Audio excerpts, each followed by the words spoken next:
Selamat pagi teman-teman. Di pertemuan kedua ini kita akan membahas mengenai kehamilan atau antenatal. Bagaimana konsep kehamilan dan apa-apa saja yang perlu kita pahami sebagai perawat dari konsep kehamilan tersebut. Tujuan dari pembelajaran hari ini cukup banyak ya. Dimulai dari bagaimana kita mengetahui anatomi sama fisiologi kehamilan sampai bagaimana kita melakukan pengkajian dan melakukan asuhan keperawatan terhadap ibu hamil dan mengevaluasi apa yang telah kita lakukan. Jadi kurang lebih kita akan belajar mengenai anatomi dan fisiologi kehamilan, definisi kehamilan, diagnosis kehamilan, konsepsi, bagaimana perkembangan janin, bagaimana adaptasi ibu terhadap kehamilan, nutrisi ibu dan janin, hingga pemeriksaan pada ibu hamil. Kita masuk ke bahasan pertama mengenai konsep kehamilan. Nah, sebelum masuk ke sana, ada beberapa istilah dalam keperawatan maternitas yang saya ingin teman-teman untuk selalu ingat, mulai dari sekarang sampai nanti ya, karena ini akan selalu hadir dalam setiap materi tentang keperawatan maternitas. Bahkan sampai ke keperawatan anak, masih juga ada istilah-istilah seperti ini. Yang pertama mengenai status paritas. Nah, paritas itu apa? Paritas itu adalah seberapa sering ibu sudah melahirkan, seperti itu. Jadi sudah berapa banyak ibu melahirkan, berapa kali ibu hamil dan sebagainya, berapa kali ibu abortus. Nah, istilah yang pertama adalah primigravida atau nulligravida. Ini ibu yang belum pernah melahirkan atau baru pertama kali hamil. Kalau istilahnya adalah multigravida, berarti sudah pernah hamil sebelumnya ya. Ini adalah kehamilan kedua, mungkin ketiga, dan seterusnya. Primipara, nah kalau tadi primigravida, ini primipara. Kalau para itu selalu berhubungan dengan persalinan. Jadi primipara berarti belum pernah melahirkan sebelumnya, ini baru persalinan pertama. Sedangkan multipara itu sebelumnya sudah pernah melahirkan, jadi ini adalah mungkin persalinan kedua atau ketiga, atau mungkin keempat, dan seterusnya. Ada lagi istilah TP. TP itu apa? Itu adalah taksiran partus. Kenapa? Karena kita harus bisa menaksirkan kapan ibu akan melahirkan, sehingga ibu akan bisa memiliki waktu untuk misalnya datang memeriksakan diri atau memiliki waktu untuk dibawa ke rumah sakit, seperti itu. Kalau HPHT sendiri adalah hari pertama haid terakhir. Jadi ini sangat penting, ini adalah sebuah konsep yang sangat penting. Kenapa? Karena selalu kita tanyakan ketika ibu pertama kali datang untuk memeriksakan kehamilan. Yang harus kita tanyakan pertama adalah kapan ibu haid terakhir. Hari pertamanya ya, bukan hari terakhir ibu haid, seperti itu.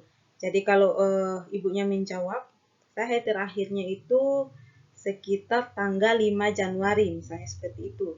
Kemudian tanyakan lagi, itu hari pertamanya atau hari terakhirnya. Jadi jangan sampai kita keliru menentukan HPHT, hari pertama haid terakhir.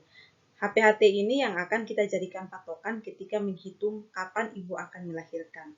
Bagaimana perhitungannya akan kita lihat di slide selanjutnya.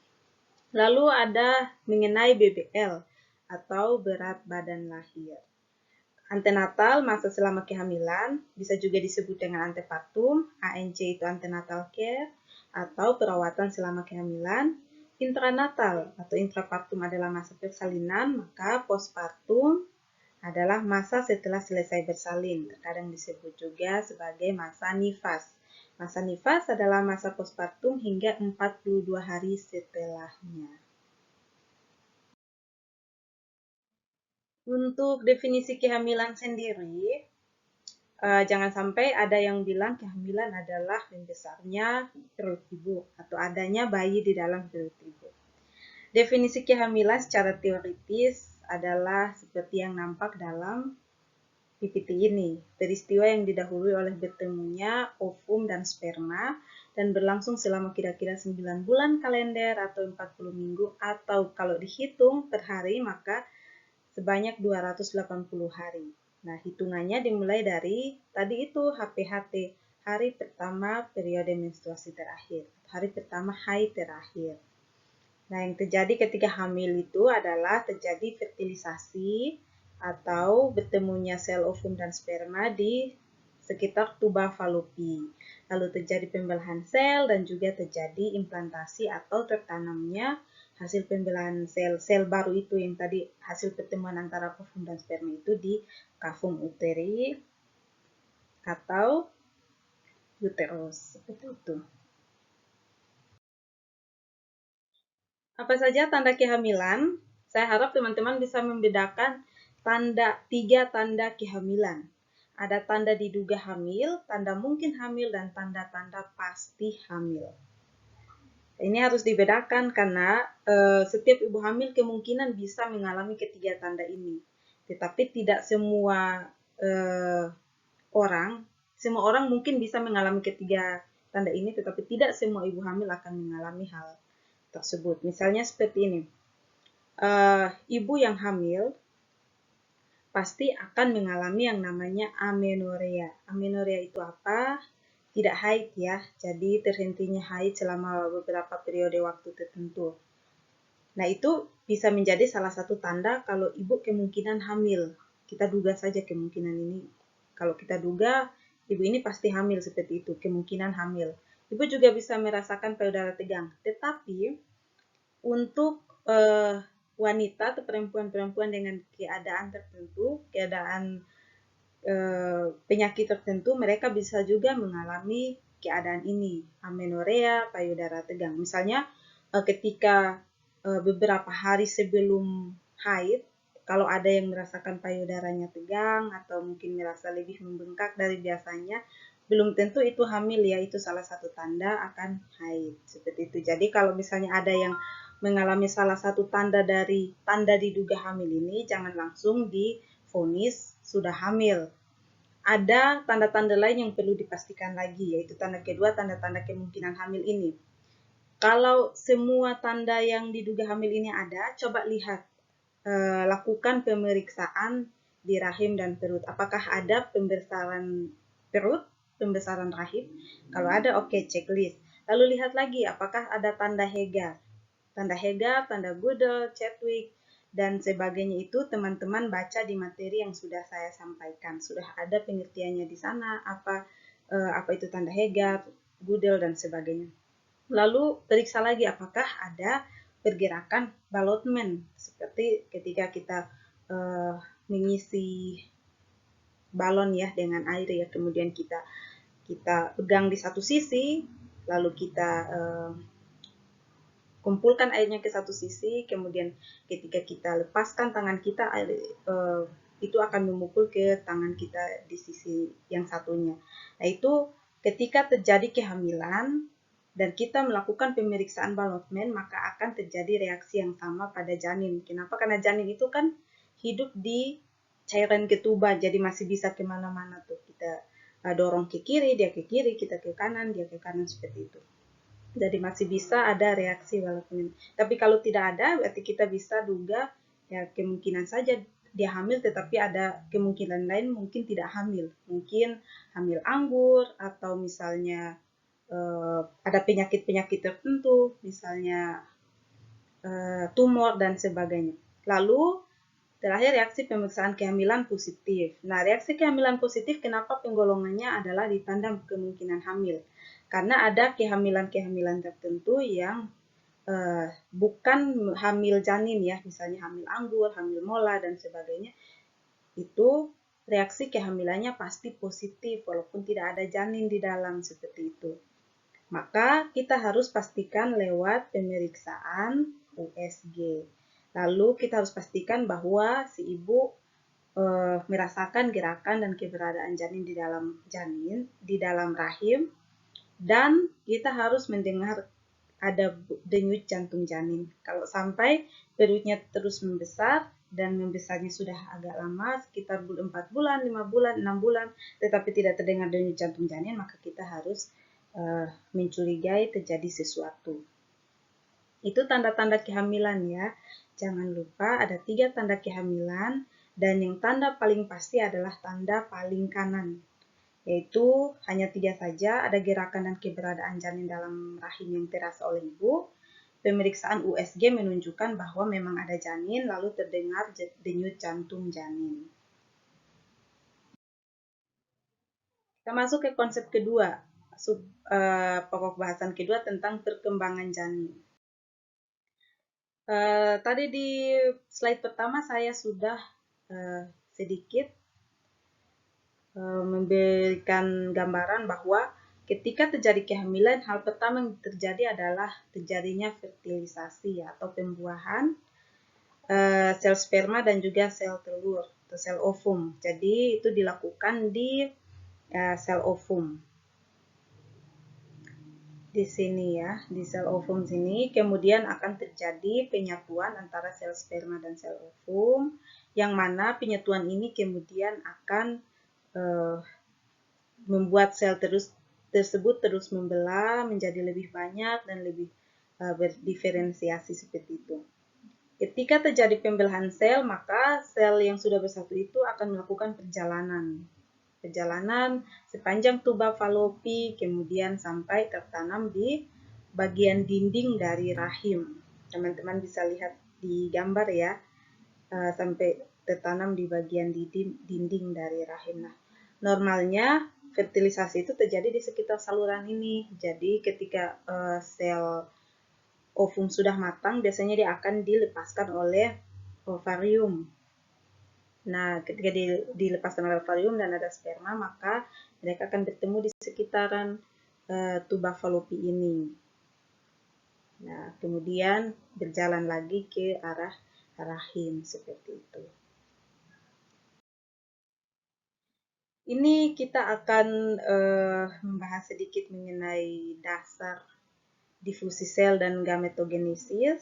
Nah, mitosis ada dua proses sebenarnya yang terjadi ketika terjadi difusi sel atau penyatuan sel antara sel sperma dan sel ovum. Yang pertama adalah proses mitosis dan juga yang kedua adalah meiosis. Kalau mitosis ini adalah proses yang berkelanjutan di mana jaringan tubuh itu terus berkembang dan bertumbuh. Jadi ketika ada sel yang mati, ada sel baru yang kemudian bertumbuh dan menggantikan sel yang mati tersebut. Itu proses mitosis. Nah, dalam tipe mitosis ini, ketika sel melakukan pembelahan sel, maka setiap sel induk akan mengandung jumlah kromosom yang sama seperti sel induknya. Jadi sel anakannya itu akan memiliki jumlah sel yang sama, kromosom yang sama dengan sel induk. Jadi kalau satu sel ada 46 kromosom, maka akan menghasilkan 46 kromosom di sel yang selanjutnya. Nah, dalam tubuh manusia itu disebut dengan kromosom diploid, tipe diploid. Kenapa? Karena 2 menghasilkan 2. Seperti itu. Jadi kalau ada 46 yang akan menghasilkan 46, ada 20 yang menghasilkan 20, seperti itu. Nah, proses mitosis ini sendiri kalau di sperma itu disebut dengan spermatogenesis. Jadi 46 kromosom yang dihasilkan ya akan menghasilkan 46 kromosom juga. Kalau di ovarium disebut dengan oogenesis. Nah, proses yang kedua adalah meiosis. Nah, ini adalah tipe lain dari pembelahan sel.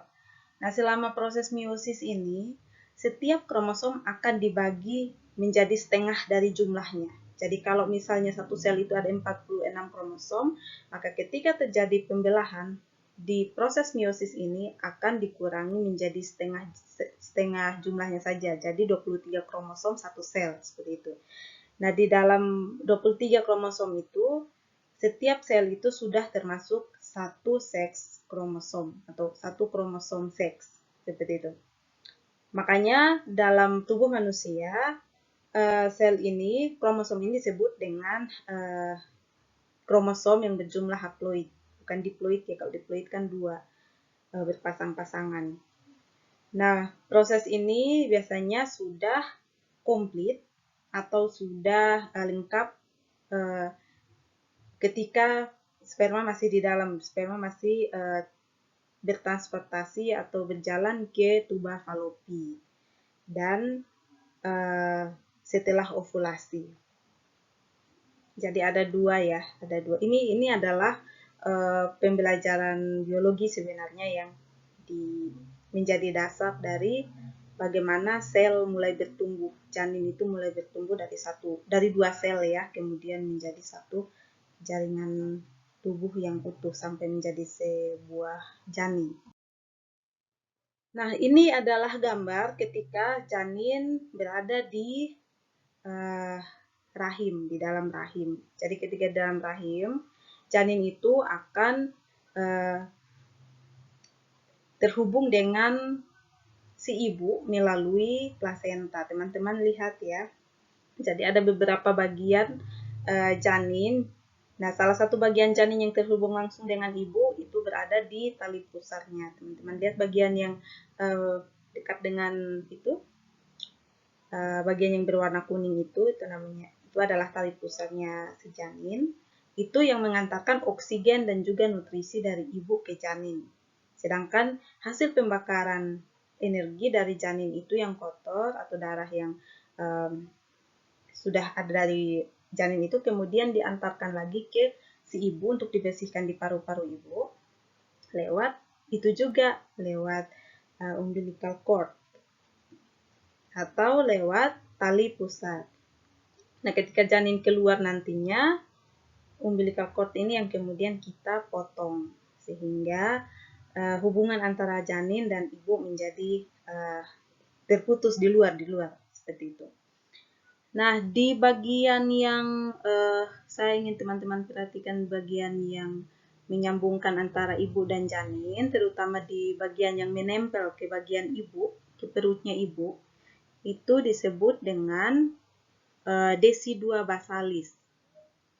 Teman-teman bisa lihat ya, ada yang namanya decidua basalis. Decidua basalis ini adalah tempat pelekatan dari si janin ke ibu. Jadi ini berhubungan langsung di bagian ibu. Nah, ini adalah suatu organ yang sangat penting. Kenapa? Karena ini di dalam decidua basalis ini ada pembuluh darah dari si ibu. Jadi ketika bayi keluar, janin keluar, dilahirkan, maka pembuluh darah itu akan sobekan, itu akan terputus. Biasanya terjadi perdarahan di situ. Kenapa kalau ibu melahirkan selalu harus ada darah seperti itu? Ya karena itu ada yang putus di situ pembuluh darahnya. Itu yang kemudian keluar. Selain di ini ya, di jalan lahir ya, di vagina mungkin, cervix mungkin terjadi robekan, tetapi yang paling utama itu adalah di bagian decidua basalis ini. Ketika bayi keluar, maka bayi akan menarik tali pusar itu akan menarik bagian dari plasenta ini. Nah, kita belum sampai plasenta ya. Nah, itu plasenta itu yang akan menarik bagian yang nyambung ke ibunya itu sehingga terjadi perdarahan. Nah, ketika terjadi perdarahan yang harus terjadi adalah ibu harus terus melakukan kontraksi dari rahim. Jadi harus tetap ada kontraksi sehingga pembuluh darah bisa tertutup kembali dan mencegah perdarahan lebih lanjut. Nah, untuk plasenta sendiri terdiri atas 3 bagian. Teman-teman bisa lihat kayak lapisan-lapisan itu ya, yang paling luar warna biru, paling dalam ada warna pink seperti itu. Nah, itu adalah lapisan-lapisan dari plasenta. Jadi bayi di dalam rahim itu terbungkus lagi dengan plasenta. Di dalam plasenta ada air ketuban. Plasenta terdiri atas 3 bagian. Pertama adalah membran amnion, lalu amnion di lapisan kedua bagian yang lebih dalam, lalu yang paling dalam adalah korion, lapisan korion yang lebih lembut. Itu adalah lapisan dari plasenta yang akan keluar bersama janin. Sedangkan decidua parietalis adalah bagian dari ibu. Jadi kalau bagian dari ibu tidak akan ikut keluar ya bersama bayi ya, bersama janin. Seperti itu. Kita lanjut dulu ya. Fungsi dari air ketuban sendiri yang pertama adalah menjaga temperatur supaya bayi tetap hangat, mencegah kantung ketuban bergesekan langsung dengan kulit bayi sehingga mencegah terjadinya kerusakan integritas kulit dan sebagainya. Mendukung pertumbuhan janin yang simetris. Bayangkan kalau buah ya, kemudian dimasukkan misalnya ke botol, karena ada buah teman-teman mungkin pernah lihat, ada buah yang dimasukkan ke tempat yang segi empat, yang awalnya bulat, kemudian berubah menjadi segi empat. Jadi begitu juga dengan janin, kalau tempat pertumbuhannya mengikuti, jadi dia semakin membesar mengikuti si bayi, maka pertumbuhan janinnya juga akan bagus, akan simetris. Jadi bayi bebas untuk berkembang di dalam. Mendukung pergerakan janin yang bebas atau melindungi janin dan tali pusar dari kerusakan. Nah, ini yang menyebabkan kenapa ketika ada ibu yang mengalami ketuban pecah dini menjadi sangat berbahaya. Yang pertama berarti bayi sudah berisiko terhadap temperaturnya, bisa kedinginan di dalam. Itu bisa berbahaya bagi bayi janin.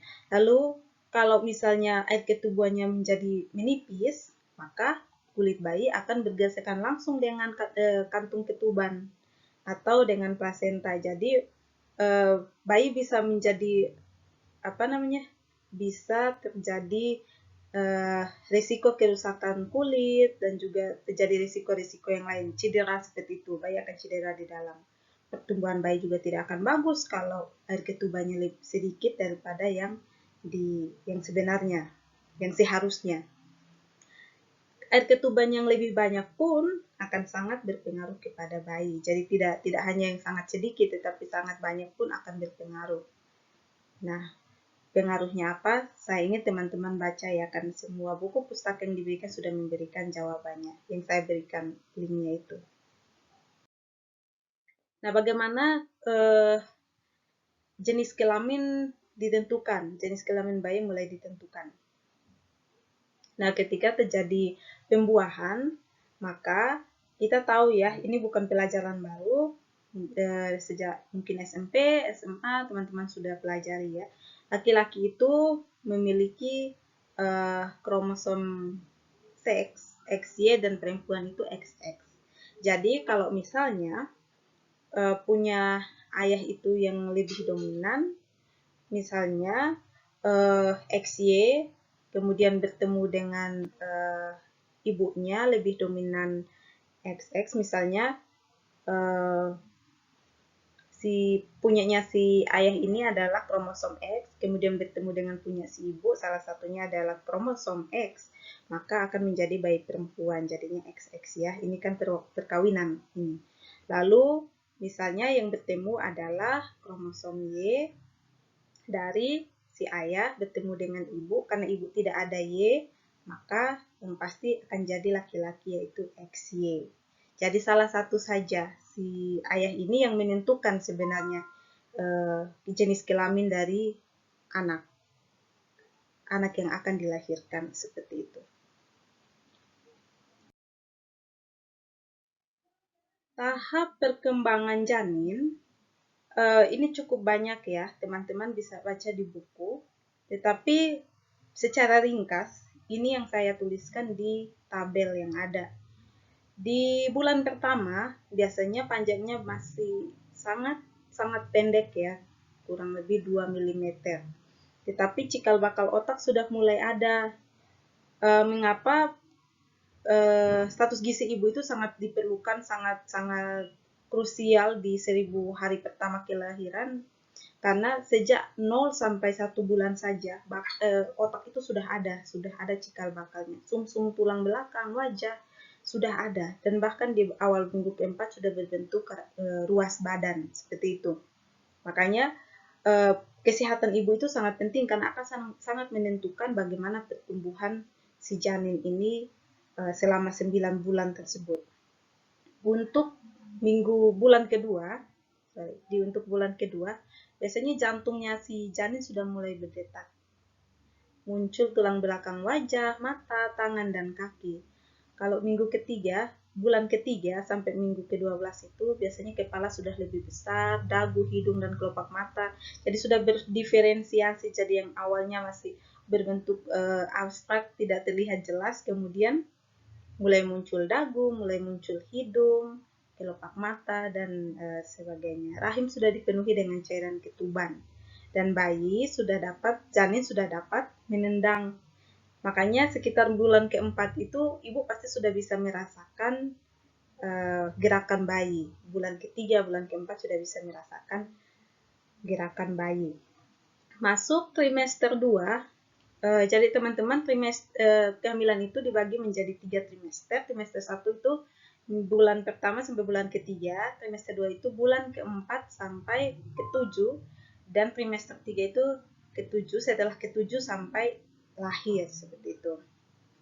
Nah, ini trimester bulan keempat, masuk bulan keempat, paru-paru berkembang, kita sudah bisa mendengarkan detak jantung janin ya. Jadi kalau misalnya menggunakan alat pengukur detak jantung janin, kita sudah bisa dengarkan. Ekspresi wajah sudah mulai ada. Kenapa? Karena bagian-bagian organ-organ di wajah sudah lengkap semua ya. Jadi wajahnya sudah mulai bisa tersenyum, mungkin mengerutkan wajah dan sebagainya. Sudah tumbuh alis, bulu mata, kepala bisa memutar, sudah bisa membuka mulut, seperti itu. Masuk ke bulan keempat sampai minggu ke-20, bulan kelima, anak sudah bisa bereaksi terhadap suara ibu. Jadi ibu hamil, kenapa diminta untuk memberikan stimulasi suara itu sedini mungkin, berbicara dengan anak, memberikan musik, memutarkan musik yang misalnya musik klasik, Nah, itu karena di minggu-minggu seperti ini anak sudah bisa mendengarkan apa yang disampaikan oleh orang di luar kandungan, seperti itu. Di luar ibu, apa yang ibu sampaikan juga. Jadi dia sudah bisa mengenal ibunya siapa, suaranya seperti apa, suaranya kecil, halus, atau kasar, sudah bisa dikenali sejak anaknya berada di kandungan. Sampai anaknya sudah bisa mengisap jempol, muncul sidik jari. Nah, masuk ke minggu ke-24, 20-24, sudah ada alat kelamin yang terbentuk, cuping hidung mulai terbuka, dan sudah ada waktu tidur, sudah tahu tidur malam, kapan tidur, kapan bangun, seperti itu. Jadi ibu juga sudah bisa mulai mengira-ngira nih, anaknya lebih banyak menendang, misalnya lebih ke malam hari, kemungkinan itu akan terbawa sampai anaknya lahir, seperti itu. Jadi hari-hari pertama setelah postpartum, setelah lahir, anak pasti mengikuti budaya tidur di dalam perutnya ibu ya. Makanya ada anak yang sukanya tidurnya siang, malam baru bangun, begadang, seperti itu. Sampai ke bulan ke-7, lemaknya sudah menumpuk, makanya di bulan ke-7 trimester 3 ini kebanyakan ibu sudah diminta untuk memperhatikan asupan makanan. Kenapa? Karena kalau salah, kebanyakan maka yang ada adalah anak akan mengalami makrosomia atau mengalami pembesaran yang di luar standar, di luar normal ya. Kenapa? Karena lemak sudah bisa mulai menumpuk di bawah tubuh, di bawah kulit maksudnya. Jadi anak lebih cepat untuk membesar dibandingkan trimester 1 dan 2. Biasanya di trimester 3 ibu akan diminta untuk mengurangi makan yang berkarbohidrat, seperti itu. Lalu kelopak mata, yang saya bilang tadi itu kalau status gizi ibunya bagus ya. Jadi kita lanjutkan sampai ke bulan ke-9, 8, 9. Jadi anak sudah bisa mulai beradaptasi seperti bagaimana ketika anak berada di luar rahim.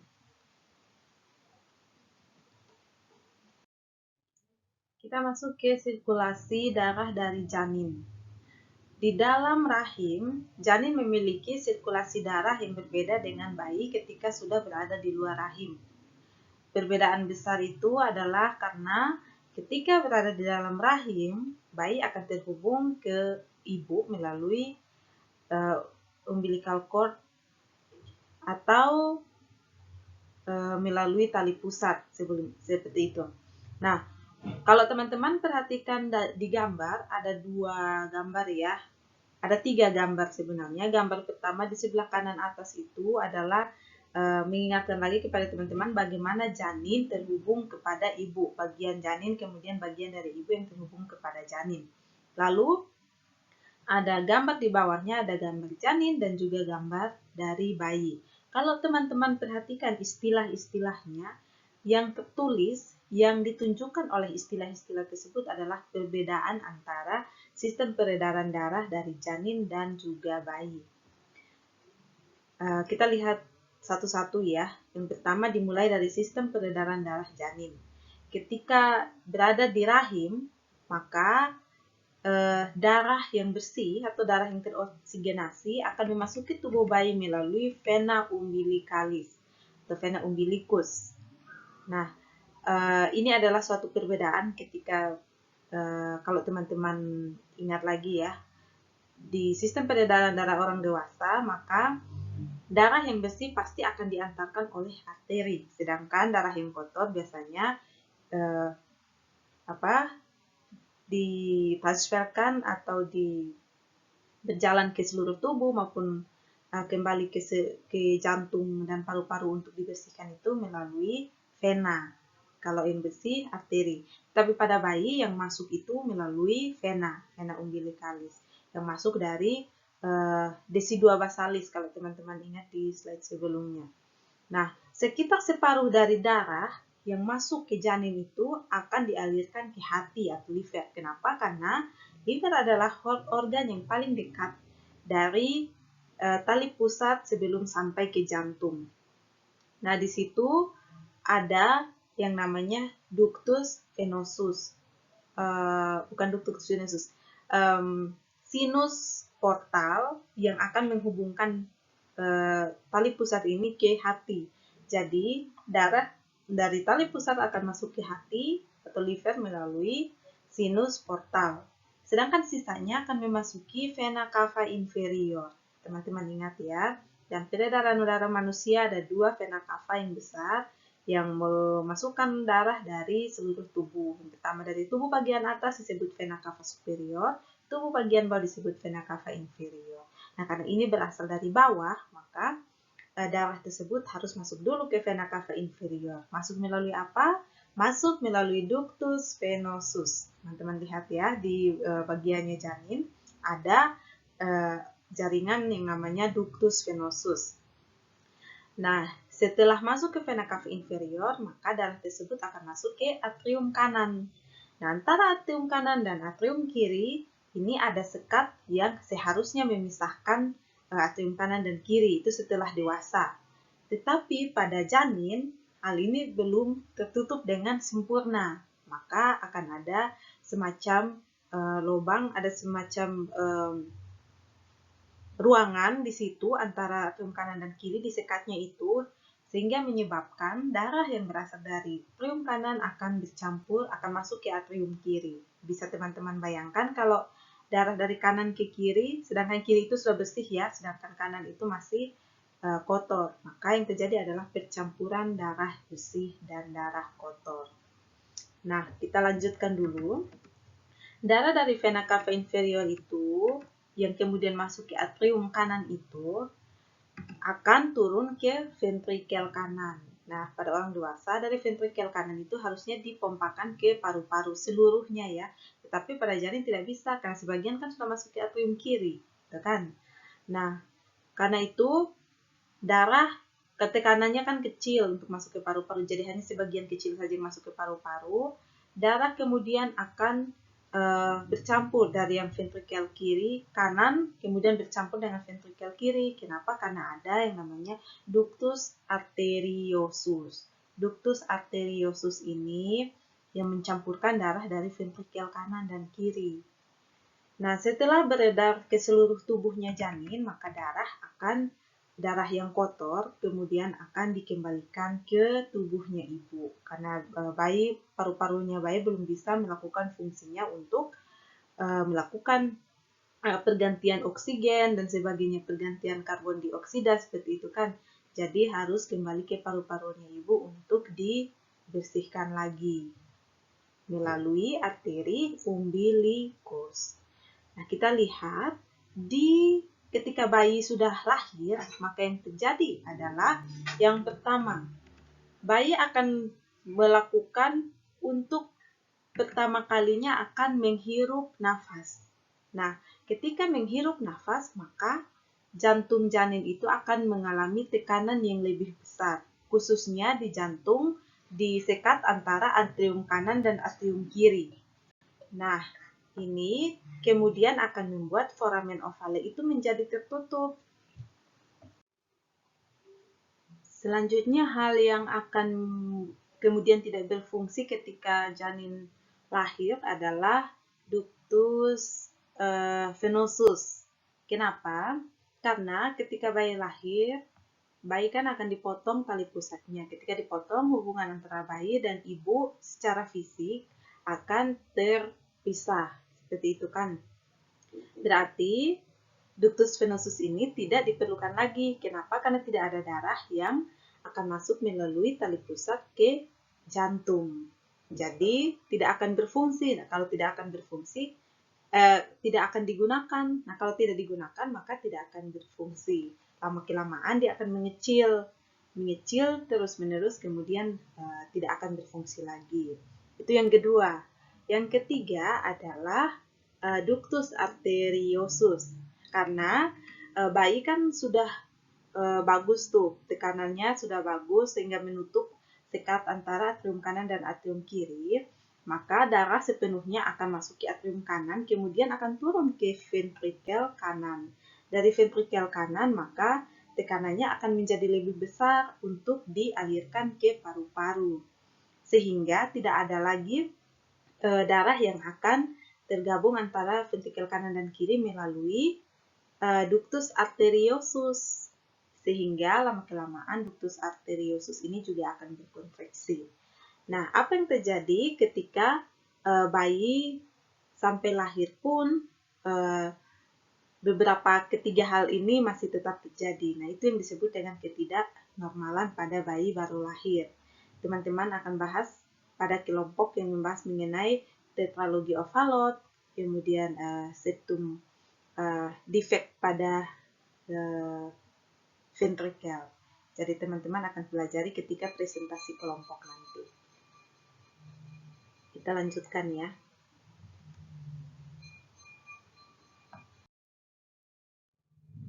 Untuk adaptasi fisiologi ibu, kita akan bahas satu per satu, mulai dari awal kehamilan sampai kehamilan telah membesar. Yang pertama, akan terjadi perubahan dari sistem endokrin. Kalau berbicara sistem endokrin, berarti kita akan berbicara mengenai hormon-hormon yang memengaruhi setiap kerja dari sistem tubuh. Nah, hormon sendiri sangat penting untuk mempertahankan kehamilan. Dan ketika terjadi kehamilan, maka akan terjadi peningkatan level hormon yang memengaruhi seluruh sistem tubuh ibu hamil. Nah, ini kemudian akan menyebabkan perubahan-perubahan pada beberapa sistem tubuh. Nah, sebelum masuk ke hormon apa saja, sebagian besar dari hormon yang memengaruhi kehamilan diproduksi oleh corpus luteum. Teman-teman kalau masih ingat pembahasan mengenai menstruasi, corpus luteum biasanya ada setelah hari ke-14 jika sel telur tidak dibuahi, maka itu akan kemudian akan semakin menua, regenerasi, kemudian akan keluar menjadi darah haid seperti itu. Tetapi ketika terjadi kehamilan, maka corpus luteum ini yang kemudian akan memproduksi atau menstimulasi produksi dari hormon-hormon untuk menjaga kehamilan, menjaga pertumbuhan plasenta atau meningkatkan pertumbuhan dari endometrium seperti itu. Jadi selain corpus luteum, setelah corpus luteum cukup untuk memproduksi hormon untuk menstimulasi si pertumbuhan dari plasenta, maka plasenta akan mengambil alih produksi dari hormon-hormon di tubuhnya ibu. Nah, perubahan yang paling mencolok dalam sistem endokrin selama kehamilan adalah penambahan ukuran dari plasenta. Penambahan organ plasenta sendiri itu adalah hal baru yang baru terjadi ketika ibu mengalami kehamilan. Tidak ada perempuan yang tidak hamil kemudian memiliki plasenta ya. Plasenta itu baru terbentuk ketika terjadi kehamilan. Nah, ketika plasenta terbentuk, plasenta adalah salah satu organ yang menghasilkan hormon. Mengapa kemudian level hormonnya ibu hamil itu sangat tinggi dibandingkan dengan ibu tidak hamil? Kadang-kadang karena perubahan hormon tersebut atau level hormon yang tinggi tersebut membuat ibu hamil sedikit menjadi berbeda dari ibu pada umumnya, misalnya jadi lebih sensitif dan sebagainya. Nah, kita lihat satu-satu ya. Hormon yang pertama itu hormon estrogen. Hormon estrogen ini diproduksi oleh selain dari proses menstruasi yang teman-teman sudah tahu ya, itu distimulasi oleh gonadotropin hormon di otak, kemudian merangsang ovarium untuk mengeluarkan estrogen seperti itu ya. Nah, ketika sudah terjadi kehamilan, estrogen sendiri diproduksi oleh plasenta. Jadi selain ovarium itu kan di awal kehamilan ketika akan terjadi fertilisasi. Nah, selama proses kehamilan, plasenta yang akan berperan untuk terus meningkatkan jumlah estrogen. Estrogen ini fungsinya apa? Fungsinya adalah untuk meningkatkan pembesaran uterus atau rahim, payudara, dan alat genital. Jadi alat genital akan semakin membesar dalam bentuk ukuran maupun dalam bentuk sel, payudara juga seperti itu, dan uterus juga seperti itu. Ini akan mendukung, hormon ini juga akan mendukung perubahan vaskularisasi. Jadi mungkin lebih banyak vaskularisasi terfokus pada daerah-daerah tertentu. Misalnya terfokus pada bagian genitalia, makanya ada tanda Chadwick seperti itu. Lalu dapat mengganggu retensi sodium dan air.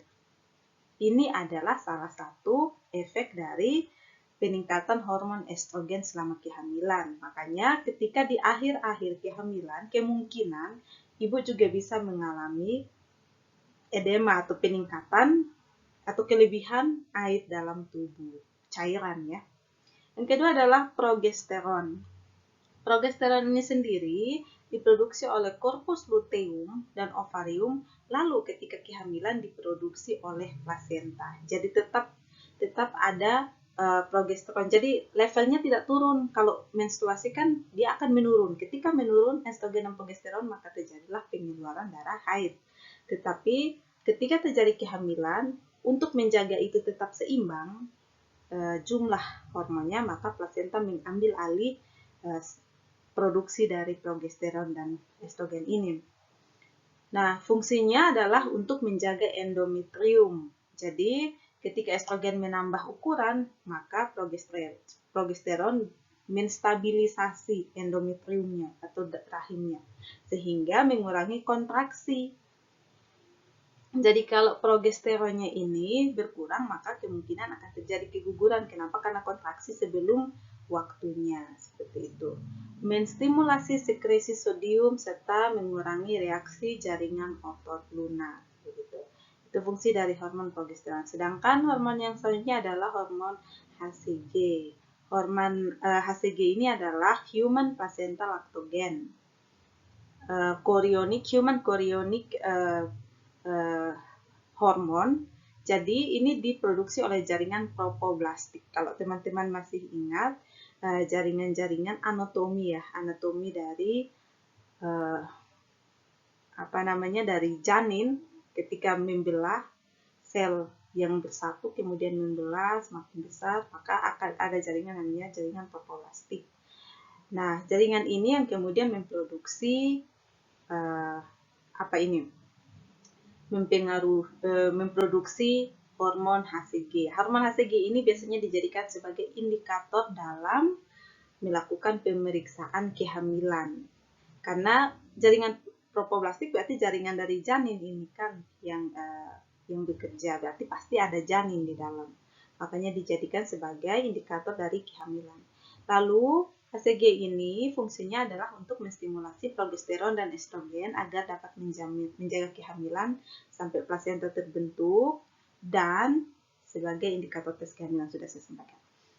Selanjutnya ada hormon HPL.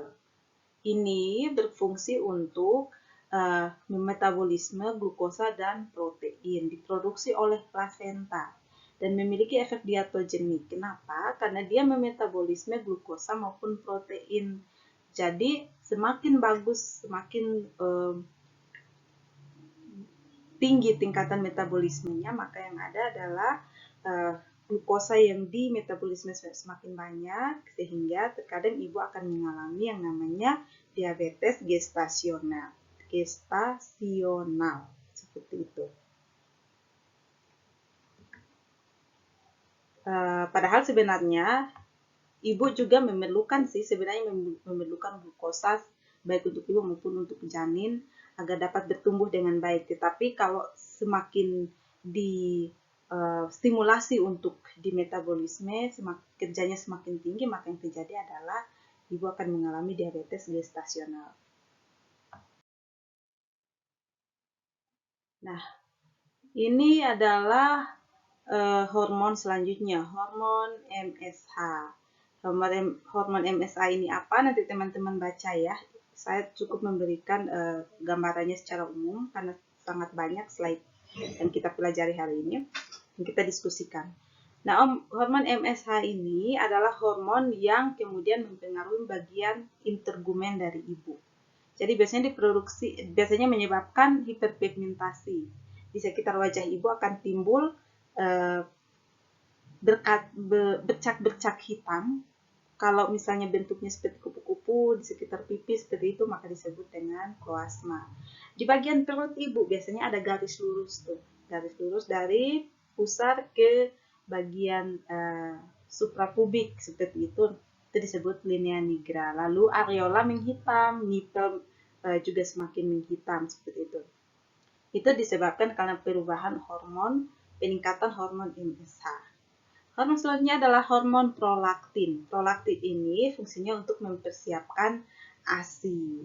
Nah, selama hamil, ASI biasanya tidak keluar. Kenapa? Karena sudah dikunci, itu masih dikunci prolaktin ini, jadi masih dijaga supaya tidak tinggi seperti itu. Biasanya baru bisa aktif ketika hormon oksitosinnya tinggi. Hormon oksitosin itu baru ada ketika proses persalinan, biasanya seperti itu. Jadi hormon oksitosin itu yang menstimulasi keluarnya ASI selama proses menyusui.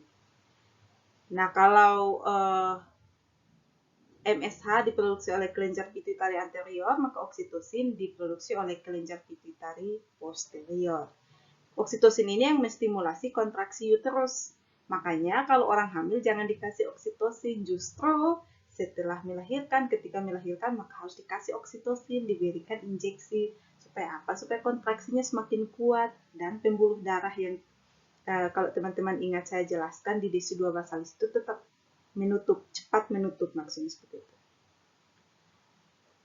Lalu hormon T4 atau untuk tiroid ini akan mempengaruhi kelenjar tiroid, meningkatkan nadi dan level metabolik basal tubuh sekitar 23% itu menurut hasil penelitian. Makanya ibu akan cepat mudah lelah, nadinya mungkin lebih tinggi dari orang dewasa pada umumnya. Nah, untuk sistem selanjutnya yang terpengaruh, karena ini kita akan bahas satu-satu ya, adalah bagian reproduksi yang paling terlihat. Di bagian reproduksi ini, uterus akan meningkat dalam bentuk dan ukuran. Jadi ukurannya semakin besar, bentuknya juga akan semakin besar. Endometrium, dalam hal ini DESI2 akan terbentuk. Jadi pada ibu yang tidak hamil, tidak ada DESI2. DESI2 itu baru terbentuk ketika sudah terjadi implantasi dari sel ovum dan sel telur yang sudah bersatu itu. Terjadi implantasi, maka tempat melekatnya sel itu, zigot itu akan berubah menjadi DESI2. Ini salah satu adaptasi dari rahim ibu. Serviks sendiri akan lebih lunak dan berubah kebiruan. Kenapa? Karena vaskularisasi itu. Jadi ada tempat-tempat tertentu yang vaskularisasinya ditingkatkan. Salah satunya adalah serviks. Ketika kita melakukan pemeriksaan fisik, kita akan menemukan Hegas sign. Ketika kita raba akan terasa lebih lunak daripada sebelumnya. Untuk hormon progesteron sendiri akan menyebabkan sel epitel di sepanjang kanal serviks menghasilkan sekret yang lebih banyak. Di slide sebelumnya kan sudah terlihat ya, jadi hormon progesteron ini mempengaruhi jumlah sekret yang dihasilkan di kanal saluran lahir, ke jalan lahir. Nah, sekret ini sendiri ketika di masa kehamilan akan berfungsi untuk melindungi kafum uteri atau rahim dalam rahim itu dari infeksi. Seperti itu. Jadi kalau ibu hamil, cairan di jalan lahirnya itu tinggi atau banyak dalam hal ini jumlahnya banyak, maka itu adalah hal yang normal.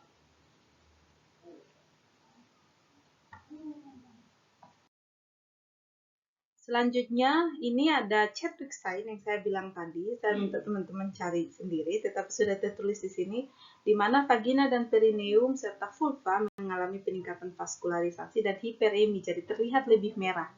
Kalau serviks kan mungkin susah dilihat ya, kecuali pakai cocor bebek dibuka baru bisa terlihat. Tapi kalau vagina, perineum, dan vulva kan bisa kelihatan ketika pemeriksaan fisik, akan terlihat lebih merah. Kenapa? Karena ada peningkatan vaskularisasi. Disebut dengan Chadwick sign. Pelunakan jaringan ikat juga akan terjadi. Jadi vagina akan menjadi lebih elastis. Ini sebagai persiapan untuk pengeluaran bayi. Kenapa? Karena bayi itu kan ukurannya besar.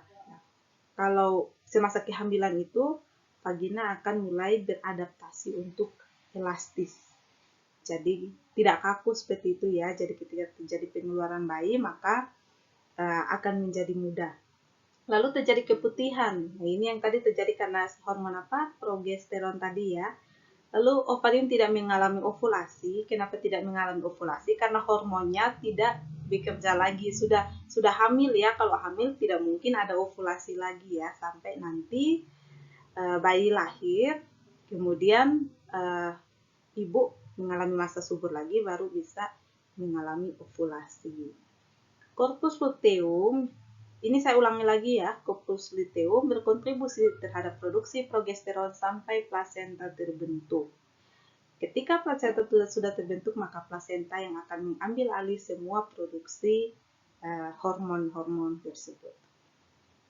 Jadi corpus luteum baru akan mengalami regresi atau kematian di umur sekitar 8 minggu kehamilan.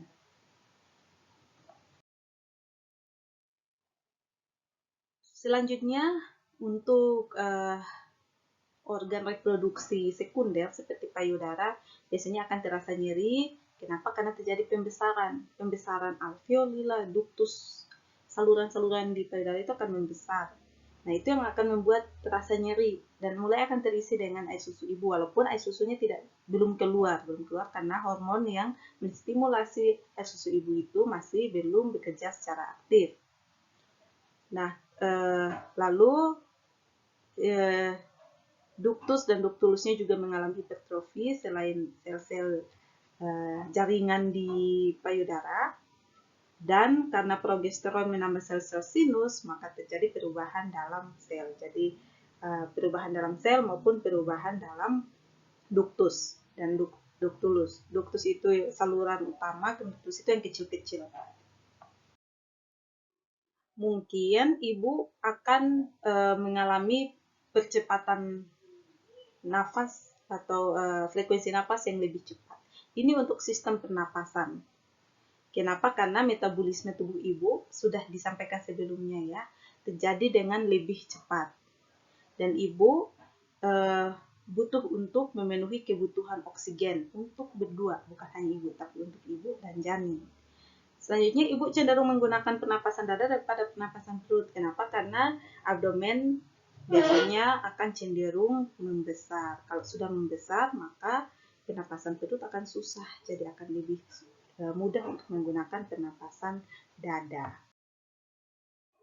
Nah, ini yang terjadi, saya ingin teman-teman bisa pahami ini, di perubahan sistem kardiovaskular. Nah, pada ibu hamil biasanya terjadi peningkatan volume darah. Nah, ini adalah salah satu dari perubahan yang terjadi pada ibu hamil. Peningkatan volume darah itu akan membuat cardiac output di jantung akan meningkat. Oh ya, kalau cardiac output meningkat.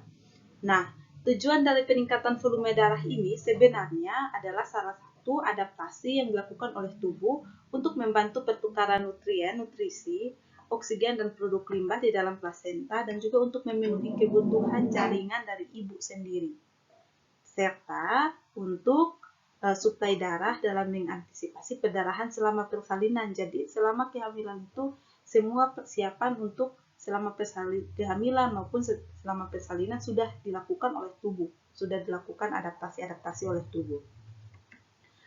Nah, ketika cardiac output meningkat karena lebih banyak darah yang dipompa ke jantung, maka nadi akan meningkat 10-15 kali per menit.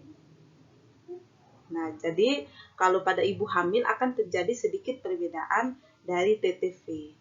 Khususnya untuk denyut nadi jantung ibu, nadi ibu akan meningkat sekitar 10-15 kali per menit, dan aspek jantung berpindah sedikit ke lateral. Lateral itu kan sedikit ke samping ya, menjauh dari tubuh ya, karena pembesaran uterus ini.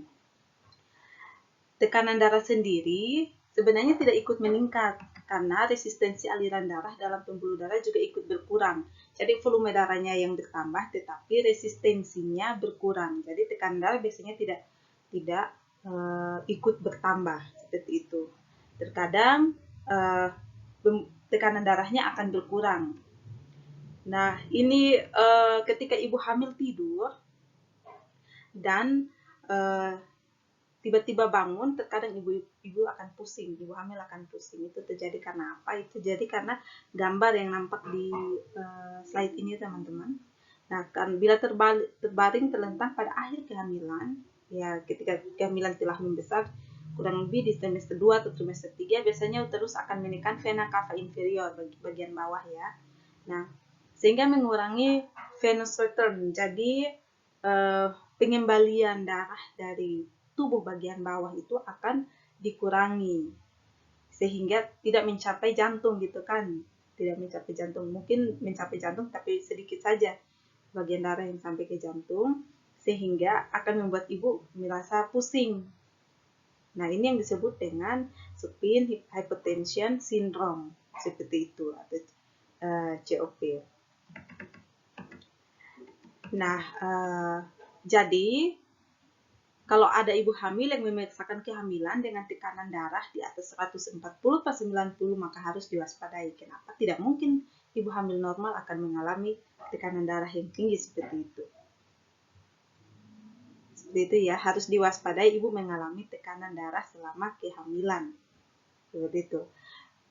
Normalnya tekanan darah tidak meningkat, bahkan mungkin berkurang seperti itu. Untuk perubahan sistem gastrointestinal, karena ini masih di bagian abdomen, maka tentunya akan sangat mempengaruhi ibu hamil, terutama bagian pencernaannya ya. Biasanya ibu akan mengalami nafsu makan yang bertambah. Kenapa? Karena ibu harus menyediakan makanan atau zat gizi untuk berdua, untuk janin yang semakin hari semakin besar dan juga untuk ibu sendiri. Nah, karena terjadi pembesaran uterus, maka biasanya traktus gastrointestinal akan berkurang gerakannya, sehingga menyebabkan ibu lebih mungkin akan mengalami konstipasi. Kenapa ibu hamil sering mengalami konstipasi? Ya karena tertahan ya gerakan abdomen, gerakan ususnya itu tertahan oleh uterus. Apalagi ketika umur kehamilan semakin tua seperti itu. Selain itu, terjadi perpanjangan waktu pengosongan lambung. Kenapa? Karena yang kedua semakin lama, maka yang di lambung juga semakin lama. Terkadang yang di lambung tertahan, kemudian menimbulkan refleks mual seperti itu. Asam lambung menjadi tinggi, kemudian mual-mual. Itu disebabkan karena perubahan di sistem gastrointestinal ini. Nah, konstipasi sendiri juga bisa menyebabkan hemoroid. Seperti itu. Dan kalau konstipasi susah untuk dikeluarkan, lama-lama bisa hemoroid kan. Selain itu, yang biasa terjadi pada ibu hamil adalah metabolisme glukosa yang sering terganggu. Kenapa? Karena terjadi resistensi insulin. Ini sudah saya jelaskan di slide sebelumnya ya, berhubungan dengan perubahan hormon di tubuh ibu, hormon yang tadi saya jelaskan. Salah satu hormon yang menyebabkan ibu akan meningkat dalam metabolisme sehingga lebih resisten terhadap diabetes, seperti itu, hormon T4 gitu ya.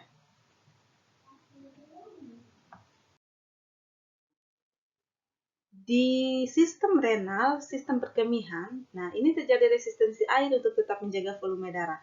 Nah, yang tadi saya bilang, jadi tubuh ibu akan melakukan adaptasi dengan cara membuat resistensi air di ginjal. Kenapa? Supaya air tidak banyak terbuang cairan dari tubuh, supaya terpenuhi cairan di rahim maupun cairan untuk ibu sendiri. Oleh karena itu, reabsorpsi sodium biasanya akan mencapai 99%. Nah, dampaknya adalah ketika di masa-masa akhir kehamilan, trimester akhir, biasanya terjadi edema.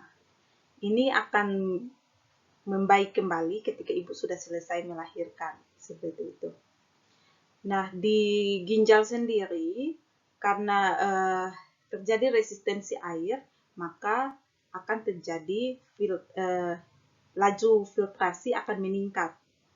Glomerulofiltration rate atau laju filtrasi glomerulus akan meningkat dan aliran di plasma ginjal akan meningkat juga. Reabsorpsi juga akan meningkat, tetapi karena banyaknya saat makanan, banyaknya hal yang harus difiltrasi oleh ginjal, maka tidak semuanya bisa difiltrasi dengan baik. Seperti itu. Coba teman-teman bayangkan, semakin banyak hal yang beban ketika memberikan sebuah beban yang tinggi, tentunya tidak akan bisa ditahan dengan baik. Apalagi ini sesuatu yang bukan setiap hari terjadi ya, tetap hanya pada saat kehamilan saja.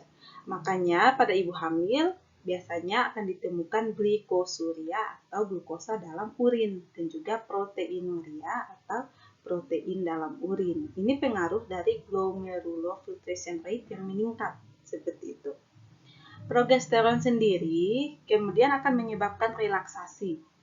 Masih ingat ya, fungsi hormon progesteron itu adalah untuk relaksasi otot lunak, seperti itu. Nah, di bagian kandung kemih, progesteron akan menyebabkan relaksasi sehingga ureter maupun kandung kemih akan kehilangan kekuatan.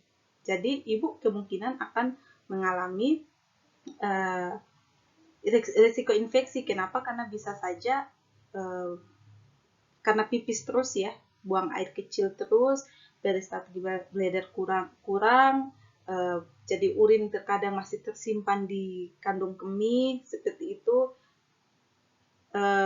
Kemampuan untuk mengeluarkan urin mungkin akan berkurang sehingga terjadi risiko infeksi. Selain ibu hamil itu akan lebih sering untuk buang air kecil karena ada tekanan juga dari si janin yang semakin hari semakin besar. Di sistem intergumen tadi masih ingat ya, ada hormon MSH yang berperan di sana. Hormon melanotrofik ini menyebabkan hiperpigmentasi kulit di areola, linea nigra, mask of pregnancy, stria gravidarum. Stria gravidarum itu garis-garis di perutnya ibu ya. Kalau kita lihat itu seperti kulit jeruk, seperti itu. Itu terjadi karena kan abdomen harus membesar untuk menyesuaikan ukuran dari janin. dan itu kemudian akan merenggangkan kulit dari perut sehingga bisa menyebabkan steatografidarum selain dari hormon melanotropik ini. Pertumbuhan kuku yang lebih cepat atau pertumbuhan rambut yang abnormal, kemudian ada nudul pada gusi, kemerahan dan gusi berdarah mungkin terjadi. Seperti itu karena peningkatan hormon melanotropik. Jadi kalau misalnya kita sudah tahu efek dari setiap hormon seperti ini atau efek dari setiap perubahan yang terjadi pada ibu, kita bisa langsung ambil ya, misalnya kita bisa langsung ambil masalah keperawatannya apa sih. Misalnya di sini kalau terjadi mess of pregnancy, koasma, pigmentasi bercak berbentuk kupu-kupu di sekitar mata dan dahi, kemungkinan masalah keperawatan yang akan muncul adalah bisa saja gangguan image diri ya, gangguan gambaran diri seperti itu. Jadi dari tadi saya sampaikan tanda-tandanya seperti ini, teman-teman bisa langsung terhubung ke kalau tanda seperti ini apa masalah keperawatannya, bisa langsung kelihatan. Kalau areola semakin hitam dan semakin membesar seperti itu mungkin ada di image diri. Biasanya begitu kalau ibu hamil itu ada yang badannya semakin besar malah tidak pede ya, tidak langsing lagi seperti itu, kan pipinya cabi, badannya besar seperti itu. Sistem metabolik ini sudah saya sampaikan, jadi ibu mungkin akan lebih lelah dari biasanya, mungkin ada rasa mengantuk. Kenapa? Karena metabolismenya sangat cepat, lebih cepat dibandingkan dengan metabolisme orang. Lalu sistem muskuloskeletal, ibu mungkin akan mengalami lordosis. Ini terjadi karena kompensasi pembesaran dari uterus. Jadi, semakin membesar ke depan, maka untuk menahan pembesaran itu, beratnya bayi itu dan terus membesar itu, tulang harus berkompensasi, harus melakukan harus lebih tegap kan, ketika lebih tegap untuk menahan janin terus, maka tulang akan berbentuk seperti ini, jadi lebih berbentuk lordos. Kita masuk ke fokus pokok bahasan yang selanjutnya mengenai kebutuhan nutrisi pada saat kehamilan. Untuk kebutuhan zat gizi ya. Kata orang gizi, nutrisi ini hanya digunakan untuk binatang saja gitu katanya. Jadi kalau untuk manusia disebut dengan kata zat gizi seperti itu ya. Selama kehamilan, nutrisi itu sangat penting. Kenapa? Untuk menjaga kesehatan dan perkembangan janin dan juga untuk menjaga kesehatan dari si ibu sendiri. Untuk mempertahankan kehamilan yang sehat, kebiasaan makan yang bergizi seharusnya sudah dilakukan sebelum hamil sebenarnya dan dapat diteruskan sepanjang kehamilan sehingga dapat mendukung kebutuhan dari ibu dan juga janin. Kalau kita bandingkan dengan keadaan sebelum hamil, kebutuhan gizi pada saat hamil biasanya meningkat 15%. Nah, tujuannya adalah untuk memenuhi kebutuhan akan pertumbuhan rahim, payudara, volume darah. Ini kan semuanya bertambah nih. Jadi, ketika bertambah maka harus ada kompensasi dari zat gizi seperti itu untuk volume darah, plasenta, ketuban dan juga pertumbuhan janin. Yang paling utama ya pertumbuhan janin. Bagaimana sih cara menilai status gizi ibu hamil? Setidaknya ada 4 cara ya. Yang pertama, kita ukur IMT-nya. Lalu kita ukur perubahan berat badan selama kehamilan, normalnya 10-16 kg. Ini pun akan dibedakan antara ibu yang sebelum hamil status gizinya baik, kurus atau lebih, dan juga setelah kehamilan. Jadi kalau ibu sebelum kehamilan kurus ya status gizinya ya, mungkin berat badannya tertinggi badan, IMT-nya adalah 17 itu kan kurus. Kalau 18,5 baru normal ya. Maka perubahan berat badan yang diharapkan harus semakin tinggi, bisa mendekati 16 kg. Tetapi semakin besar ibunya, semakin berlebihan status gizinya, maka perubahan badan selama perubahan berat badan selama kehamilan harus semakin sedikit. Kenapa? Supaya bayinya juga jangan terlalu besar, nanti malah menimbulkan komplikasi lain lagi. Misalnya bayinya susah dilahirkan, bayinya makrosomia, dan sebagainya. Yang ketiga adalah dengan melakukan pemeriksaan hemoglobin. Kenapa? Karena dengan mengetahui hemoglobin ibu berapa, kita bisa melihat apakah ibu tersebut menderita anemia atau tidak. Anemia ini adalah salah satu indikator dari kekurangan zat gizi. Lalu yang keempat adalah pengukuran dari lingkar lengan atas. Ini untuk menentukan ibunya kek atau tidak, kekurangan energi kronis atau tidak. Nilai ini biasanya hanya diukur di trimester 1. Kenapa di trimester 1 saja cukup? Karena biasanya tidak terjadi perubahan yang signifikan untuk nilai ini selama 3 trimester. Jadi biasanya diikut di trimester 1 saja kita sudah bisa memastikan ibu ini status gizinya selama hamil itu baik atau tidak. Seperti itu.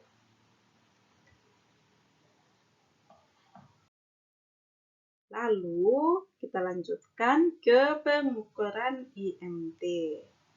Nah, ini adalah bagaimana cara untuk mengukur IMT. Saya rasa teman-teman tahu ya. Untuk IMT sebelum hamil, pertambahan berat badan, dan relata tiap minggu. Nanti teman-teman baca sendiri ya. Kalau sudah di atas 30 IMT-nya, maka sudah dipastikan ibunya obesitas. Maka pertambahan berat badannya tidak boleh lebih dari 10 kilo. Itu yang saya bilang tadi. Teman-teman nanti baca sendiri ya.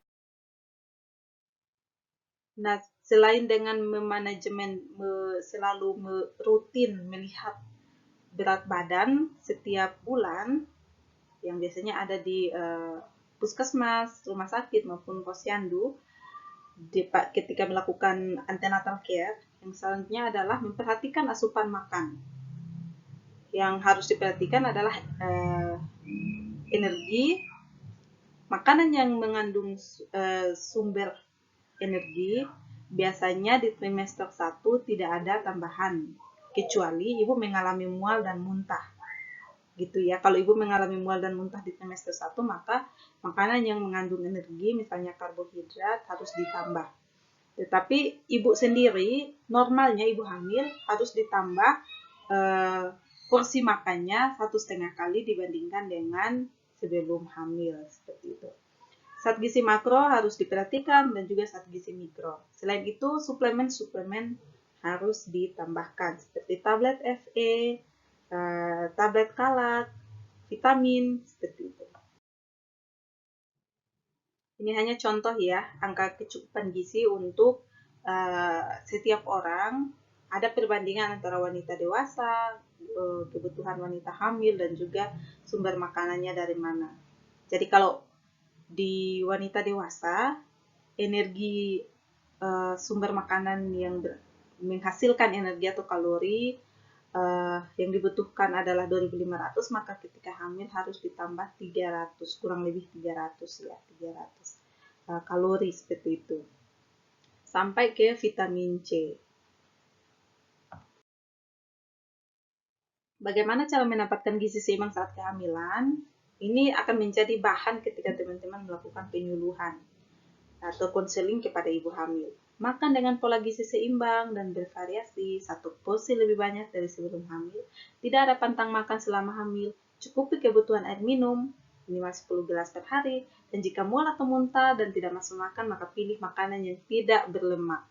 Dalam porsi kecil tetapi sering, seperti buah, roti, singkong, dan biskuit. Jangan sampai ketika mual dan muntah yang dicari adalah obat. Sekali lagi, ibu hamil tidak boleh sembarangan diberikan obat. Kecuali ibu sudah mengalami mual dan muntah secara yang sudah sangat berlebihan, yang namanya hiperemesis gravidarum, maka ibu harus perlu dibawa ke rumah sakit. Tetapi ketika mual dan muntah tidak nafsu makan itu berlangsung dalam keadaan yang wajar, maka makanannya yang harus dimodifikasi. Cara pemberiannya yang harus dimodifikasi, seperti itu. Kalau tadi secara fisik, adaptasi yang kita bahas, maka sekarang kita baru masuk ke adaptasi psikologis. Masih banyak teman-teman, semangat. Di trimester 1, Ibu mungkin memiliki kesulitan untuk percaya tentang kehamilan karena tidak ada perbedaan yang dirasakan. Apalagi kehamilan pertama ya. Nah, kebanyakan ibu juga, kebanyakan ibu juga baru mengalami, baru sadar kalau hamil itu biasanya di trimester 2. Biasanya ibu-ibu yang baru hamil baru mengalami, baru sadar kalau hamil itu di trimester 2. Makanya angka kunjungan antenatal care itu biasanya bolong paling banyak itu di trimester 1, baru datang di kehamilan di bulan ketiga, bulan keempat, seperti itu. Karena di trimester 2 ini kehamilan yang dinyatakan dirasakan semakin nyata, baru semakin nyata. Masa yang lebih stabil dibandingkan dengan trimester 1, ibu tidak akan mengalami kebingungan atau mungkin tidak akan bertanya-tanya apakah saya hamil atau tidak, karena sudah tahu, biasanya sudah tahu jelas kalau hamil. Entah itu karena perutnya membesar, entah itu karena sudah melakukan pemeriksaan, dan secara total terlibat dalam perkembangan janin dan perubahan body image. Jadi sudah bisa tahu kalau badannya membesar ini karena memang sedang hamil, seperti itu.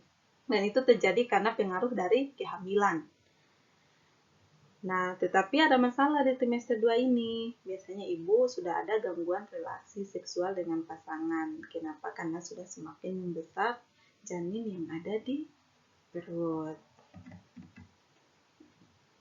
Nah, di trimester 2 ini, ibu sudah harus bisa memilih makanan apa yang bagus untuk dikonsumsi. Lalu lingkungan seperti apa yang cocok untuk ibu bisa bahagia bersama janin, seperti itu, untuk mendukung pertumbuhan dan perkembangan janin. Ibu akan berusaha untuk memenuhi semua kebutuhan janin. Kenapa? Karena ibu sudah terlibat secara total dalam perkembangan janin ini. Dan ibu akan merasa cemas, sangat cemas jika misalnya melakukan hubungan seksual, itu karena dirasa mungkin akan berbahaya bagi janin. Nah, ini kemudian berpengaruh terhadap indikator ketiga, adanya gangguan relasi sosial. Kalau misalnya tanda-tanda ini yang muncul, teman-teman sudah bisa berpikir ya, diagnosa keperawatan apa yang mungkin bisa muncul di trimester ini. Lalu trimester 3, biasanya sudah ada komitmen untuk merawat bayi, karena ibu mulai memisahkan diri dari fokus ke kehamilan dan berkomitmen untuk merawat bayi. Jadi tidak berfokus ke dirinya sendiri ini, sudah tidak berfokus ke membesarnya perut, tidak berfokus ke perubahan-perubahan yang terjadi di tubuh, tetapi sudah berfokus ke persiapan persalinan, seperti itu. Jadi ibu dan pasangan biasanya sudah mulai membuat persiapan konkret untuk kedatangan si bayi, membeli perlengkapan bayi, kemudian membaca literatur mengenai persalinan, perawatan bayi, dan sebagainya. Tetapi pada trimester ini, masalah yang ibu akan hadapi adalah masalah kelelahan dan juga ketidaknyamanan karena pembesaran dari bayi atau pertumbuhan dari bayi. Ketidaknyamanan yang kecil yang terus berlangsung sepanjang waktu mungkin akan melelahkan karena akan terjadi berminggu-minggu sebelum melahirkan. Trimester 3 kan 3 bulan kan, cukup lama waktu itu, dan ibu mungkin merasa bahwa mungkin mulai akan berpikir kapan kehamilan ini akan berakhir, karena rasanya tidak habis-habis gitu kan, berjalan bersama, beraktivitas bersama kandungan yang semakin hari semakin besar. Nah, untuk pasangan sendiri juga terjadi perubahan psikologis. Ada 3 tahapan perubahan psikologis pada suami terkait dengan kehamilan. Yang pertama, tahap announcement. Yang kedua, tahap adjustment. Dan yang ketiga, fokus. Pada tahap announcement, suami untuk pertama kalinya biasanya mengetahui mengenai dirinya akan menjadi seorang ayah. Ini pasti menimbulkan rasa senang, tetapi di sisi lain mungkin akan menimbulkan rasa cemas juga. Apakah dirinya benar-benar siap menjadi seorang ayah atau tidak? Atau apakah dia akan mampu menjadi seorang ayah atau tidak? Itu yang akan dihadapi oleh suami. Jadi selain rasa senang, juga di sisi lain dia akan menjadi ragu pada dirinya sendiri. Mungkin belum bisa pede belum bisa percaya diri akan menjadi seorang ayah. Nah, ini sebenarnya tidak hanya terjadi pada pasangan yang baru pertama kali mengalami kehamilan, tetapi juga pada pasangan yang sudah punya anak. Apalagi kalau kehamilan ini sudah terlalu tua. Nah, pertanyaan itu akan mengganggu di awal-awal kehamilan sih, tetapi ketika waktu semakin berlalu, maka suami akan mulai menerima kenyataan bahwa mau tidak mau harus beradaptasi ini untuk menjadi seorang ayah. Nah, melewati tahap adjustment ini adalah tahap ketika suami sudah mulai beradaptasi menjadi seorang ayah, mulai bertingkah seperti seorang ayah, mulai fokus ke si kecil, maka suami akan mulai fokus kepada kehamilan tersebut dan persiapan kelahiran sang bayi. Untuk pasangan atau suami ini sendiri tidak dibagi menjadi misalnya tahap announcement harus di trimester 1, karena ini bisa berlangsung sebelum trimester 1 berakhir, ketiga hal ini sudah selesai, misalnya seperti itu. Jadi tidak seperti ibu tadi per tahap per trimester. Announcement mungkin 1 minggu kemudian sudah si suami sudah langsung ke adjustment, misalnya seperti itu. Tetapi ada juga suami yang mungkin berbulan-bulan kemudian baru bisa sampai ke adjustment dan juga sampai ke fokus. Jadi kalau untuk psikologinya pasangan atau suami itu tidak tergantung dari waktu. Nah, kita sampai ke pemeriksaan ibu hamil. Masih cukup banyak site yang harus kita diskusikan. Ini berhubungan dengan praktikum yang akan teman-teman kerjakan di akhir minggu ini. Yang pertama, hal pertama saya ingatkan ya, hal pertama yang harus dikaji saat seorang ibu memeriksakan diri untuk pertama kalinya adalah menanyakan kapan hari pertama haid terakhir. Itu yang harus pertama kali kita tanyakan kepada ibu. Jangan bertanya ya selain namanya siapa ya, identitas, tetapi hal pertama yang ditanyakan adalah hari pertama haid terakhir. Itu seperti riwayat penyakitnya ibu sekarang. Nah, kalau untuk ibu hamil ini yang paling terpenting. Kenapa? Karena kita membutuhkan ini untuk melakukan atau menentukan taksiran persalinan. Nah, taksiran persalinan sendiri dapat kita hitung menggunakan rumus Nigel. Ada beberapa rumus. Rumus yang paling sering digunakan adalah rumus Nigel. Rumus Nigel, taksiran patus adalah hari, misalnya harinya adalah tanggal 20 April 2019 misalnya itu. Maka harinya itu 20-nya itu ditambah 7, bulannya dikurangi 3, tahunnya ditambah 1. Jadi kalau tanggal 20 April 2019 adalah hari pertama dari haid terakhir, maka taksiran patusnya adalah hari tambah 7, 20 ditambah 7 sama dengan 27, bulan dikurang 3 sama dengan April dikurang 3 sama dengan 1 Januari, dan tahun ditambah 1, 2019 tambah 1 2020, jadi 27 April 27 Januari 2020 ibu akan melahirkan. Gitu ya. Nah, pertanyaan mengenai taksiran persalinan selalu keluar dalam soal ujian kompetensi perawat. Sehingga kita harus selalu menanyakan HPHT atau hari pertama haid terakhir. Nah, untuk rumus Nigel ini sendiri terdapat beberapa syarat dan ketentuan. Ini hanya untuk mempermudah ketika teman-teman melakukan perhitungan. Karena ketika misalnya ujian atau menghadapi pasien kan harus cepat, tidak mungkin kita harus duduk hitung-hitung dulu, apalagi kalau bulannya misalnya bulan di atas bulan di bawah bulan Maret seperti itu, atau di bulan Maret itu mungkin akan susah untuk itu, karena kalau bulan Maret berarti bulan dikurangi 3, kalau kita masukkan ke rumus ini nanti jadinya 0 itu bulan apa, kan susah jadinya kan. Jadi beberapa rumus ini untuk memudahkan kita dalam menghitung secara cepat. Untuk HPHT di bulan Januari sampai Februari, kalau di bawah tanggal 23, tanggal ditambah 7, bulan ditambah 9. Jadi jangan dikurangi 3, tambah saja 9 karena pasti di tahun itu juga ibu akan melahirkan. Kalau di atas tanggal 23, tanggal ditambah 7, lalu dikurangi 30, ya karena 1 bulan kan hanya sampai 30 saja tanggalnya kan. Lalu bulannya ditambah 9 ditambah 1, tahunnya jangan ditambah. Kalau di bulan Maret, kalau di bawah tanggal 23, maka hari tambah 7, bulan tambah 9, tahun tambah 0. Jadi di tahun yang sama ya. Begitu juga dengan di atas tanggal 23 sudah ada rumusnya dan juga HPHT-nya di bulan April sampai Desember seperti apa. Teman-teman bisa pelajari ya. Nah, kalau misalnya ibu menjawab bahwa terakhir kali menstruasi adalah tanggal 20 April, kita harus tanyakan lagi, itu awal menstruasi atau hari terakhir? Kenapa? Karena kesalahan dalam menentukan HPHT ini akan berpengaruh terhadap taksiran patus yang kita buat. Yang kita perlu catat adalah hari pertama dari menstruasi terakhir.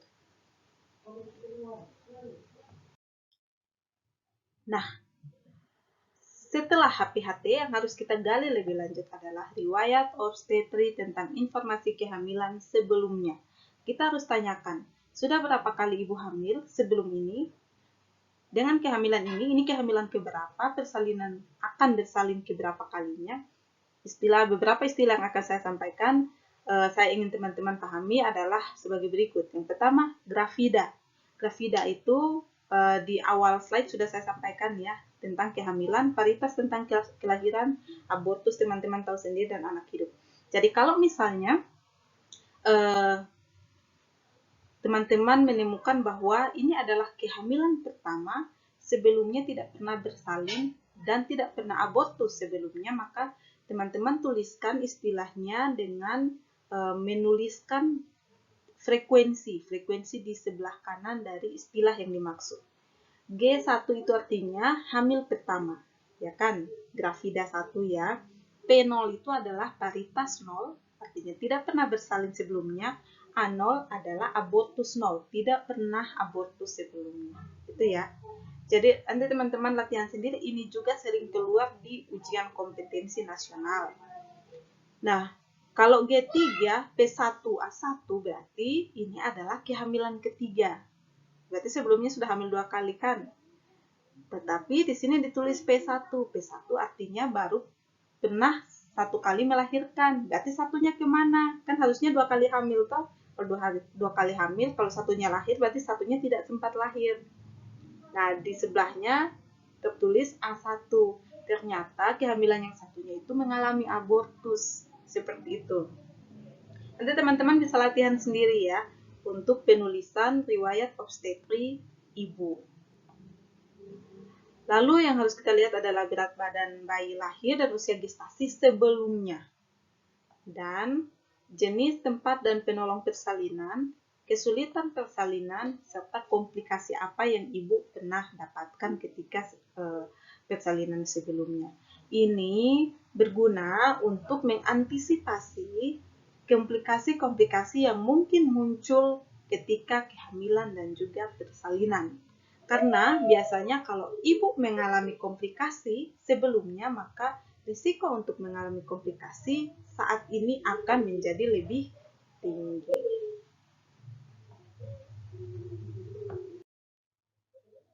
Lalu riwayat kontrasepsi juga ya, penting untuk diketahui karena ada kontrasepsi, alat-alat kontrasepsi tertentu, misalnya kontrasepsi yang hormonal, biasanya akan berpengaruh terhadap pembentukan organ seksual janin. Riwayat penyakit dan operasi, ini sudah masuk ke pengkajian secara umum. Riwayat kesehatan, ini juga riwayat kesehatan secara umum, dan riwayat kesehatan keluarga. Pemeriksaan fisik yang harus kita periksa adalah hal-hal yang sudah saya sampaikan sebelumnya. Yang akan muncul di pemeriksaan fisik ini secara fokus adalah perubahan-perubahan yang terjadi dalam fisik ibu selama kehamilan. Sudah kita bahas sebelumnya ya. Ini saya sampaikan dengan sangat singkat nanti. Yang pertama, tanda-tanda vital, tekanan darah, nadi, pernapasan, suhu, Lalu sistem neurologi, refleks tendon, sistem kardiovaskuler, bendungan vena ada atau tidak, edema muskuloskeletal, posturnya seperti apa, kan tadi ada lordosis kan, tinggi badan, berat badan untuk IMT, pengukuran pelvis panggul ibu ya, itu untuk menentukan apakah mudah nanti untuk melahirkan anak, jalan lahirnya, dan juga pemeriksaan di abdomen. Ini yang paling mendetil tentang ibu hamil, khususnya tentang TF, tinggi fundus uterus. Sistem intergumen, bagaimana warna kulit, apakah pucat, anemis, jandis, mungkin ada masalah hepar, apakah ada lesi, warna kuku, dan sebagainya. Lalu sistem gastrointestinal, di mulut, lembab atau kering, mukosa bibirnya, gusi, berdarah atau tidak, infeksi gigi, usus. Bising ususnya biasanya cenderung hipoaktif, tetapi kemudian kita dengarkan juga bagaimana bising ususnya, apakah ada mual atau muntah. Biasanya terjadi masalah di sini pada ibu hamil. Sistem endokrin, terjadi pembesaran kelenjar tiroid atau tidak, dan sistem urinarius. Pemeriksaan urin secara mikroskopis maupun makroskopis. Sistem reproduksi kita lihat dari organ reproduksi sekunder dan primer. Untuk yang sekunder seperti payudara kita lihat ukuran, kesimetrisan, kondisi puting, kolostrumnya keluar atau tidak, organ reproduksi eksternal, kita lihat vulva, kita lihat labia mayora, minora, kita lihat vagina, seperti sampai ke organ reproduksi internal. Kita lakukan palpasi dan juga kita lakukan inspeksi. Nah, ini adalah konsep pemeriksaan Leopold akan teman-teman praktekkan. Untuk pemeriksaan Leopold sendiri, pemeriksaan palpasi pada abdomen ibu hamil untuk menentukan letak presentasi jumlah janin dalam kandungan. Ada 4 langkah, makanya disebut Leopold 1-4. Cara-caranya kita jelaskan tujuan, jelaskan prosedur, minta persetujuan, atur posisi ibu, dan mengukur TF terlebih dahulu. Untuk mengukur TFU atau tinggi fundus uterus, kita gunakan Medline. Nanti teman-teman praktikkan, sudah ada di video. Kita gosok-gosok dulu telapak tangan supaya hangat. Karena tangan yang dingin dan tangan yang panas akan mempengaruhi bagaimana bayi akan berkontraksi di dalam. Bayi akan bergerak di dalam, itu akan mempengaruhi hasil pengukuran. Lalu tengahkan uterus secara bilateral, jadi kalau perutnya miring ke kiri, kita ketengahkan dulu ke tengah, supaya hasil pengukurannya semakin tepat, akurat seperti itu. Kita raba tulang sifisis pubis sebagai titik nol dengan salah satu tangan, sedangkan tangan lainnya meraba puncak fundus uterus. Jadi bagian paling atas dari uterus itu, kemudian kita ukur berapa sentimeter. Seperti itu akan teman-teman praktikkan, jadi ini hanya saya sampaikan secara sekilas. Nah, di sini ada sudah ada teori mengenai tinggi fundus uterus per minggu. Jadi kalau misalnya teman-teman sudah tahu minggunya, kemungkinan teman-teman sudah bisa menerka tinggi fundus uterusnya berapa. Seperti itu. Kalau sekitar 20 minggu, biasanya tinggi fundus uterusnya itu sudah di umbilikus sekitar 20 cm. Kurang lebihnya 2 cm, bisa 18, 19, 20, sampai 22, bisa seperti itu, tergantung dari besarnya uterus dari ibu. Jadi di bawah 20 minggu kita bisa gunakan jari. Kenapa? Karena mungkin masih terlalu kecil ya, tidak bisa diukur dengan sangat akurat. Kita gunakan jari, kita ukur, misalnya ini uterus, kita ukur puncaknya di sini, ya sudah, berarti ini 2 jari. Di atas simfisis pubis, misalnya ini jadi titik nol di simfisis pubis, lalu yang puncaknya ini 2 jari, atau 3 jari mungkin, atau 4 jari seperti itu. Itu cara mengukur menggunakan jari. Biasanya di umur kehamilan 28 minggu, kalau menggunakan jari, maka tinggi fundus uterus itu sudah berada di antara umbilikus atau tali pusat dan processus siphioideus, atau bagian yang paling bawah dari tulang yang menggantung tulang toraks ya, yang menggantung di bagian depan.